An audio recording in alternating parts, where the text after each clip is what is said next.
Lesson 16, Hub House Protocols. In modern times, it's not uncommon to see a faith-based enterprise or community move without a strong structure. Protocol is at times the last piece of the puzzle that we think of. However, it's an important part of the foundation that allows us to hold a structure together. We must allow ourselves to be led by the Spirit of God when tending to our duty of sharing the gospel. We must, however, not forget that we serve a God of order and structure.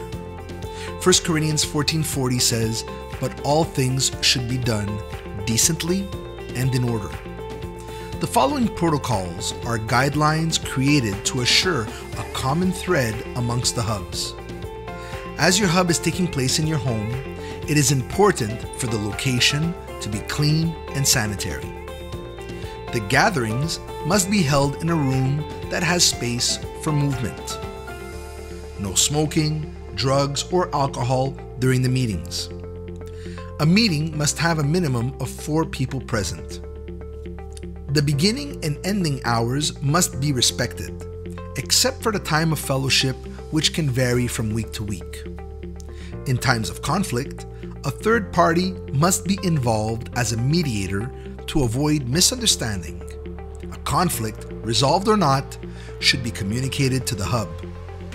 Hub houses are created to share the gospel, not for matchmaking, dating, or to be made a place of business. Be sure to know if your guests have allergies.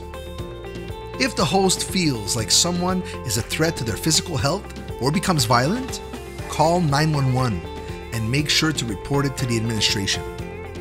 If a hub host no longer feels apt to continue their hub house, a meeting should be booked with the administration to evaluate the possible options to move forward.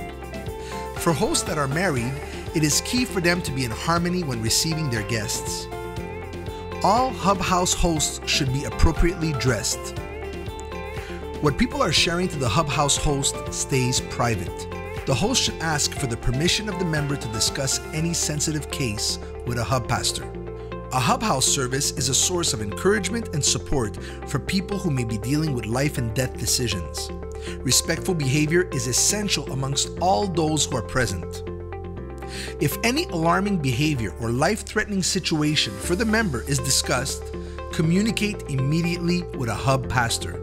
Remind the guests that they should have their cell phones on mute and that cell phone interruptions are not tolerated, except in the event of an emergency. No exchanges of money should take place in any of our meetings.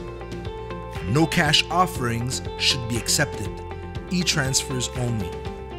No laying on of hands on the head of members. Following the understanding of this protocol, it will be important for all hosts to abide by this code of conduct.